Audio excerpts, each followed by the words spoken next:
প্রতিমিনতি করেন তিনি।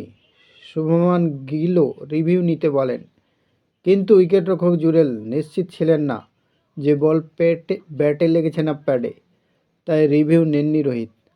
15 সেকেন্ড সময় শেষ হয়ে যায়। তারপরে রিভিউতে দেখা যায় বল ক্রুলির ব্যাটে লেগেছিল, অর্থাৎ রিভিউ নিলে 61 রানের মাথায় তিনি আউট হয়ে যেতেন। রিপ্লে দেখে হাসেন সরফরাজ, রোহিতও হাসেন, সেই সঙ্গে হাত দেখিয়ে তিনি সরফরাজের আসসালামু আলাইকুম ভুল করে ফেললেন রোহিত শর্মা। সরফরাজ খানের কথা না শুনে ভুল করলেন তিনি। যদি সরফরাজের কথা শুনতেন তাহলে আউট হয়ে যেতেন জ্যাক ক্রুলি, কিন্তু সেটা হলো না, ফলে রোহিতকে ক্ষমা চাইতে হলো সতীর্থদের কাছে। মধ্যাহ্নভোজের বিরতির পরে দ্বিতীয় বলেই ক্রুলিকে সমস্যায় ফেলেন কুলদীপ যাদব। তার বল ক্রুলির ব্যাট ঘেঁষে প্যাডে লাগে।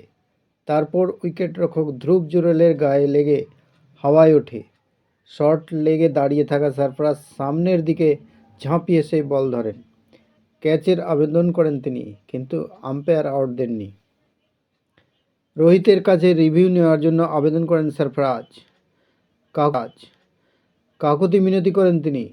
শুভমান গিলও রিভিউ নিতে বলেন, কিন্তু উইকেটরক্ষক জুরেল নিশ্চিত ছিলেন না যে বল ব্যাটে লেগেছে না প্যাডে, তাই রিভিউ নেননি রোহিত।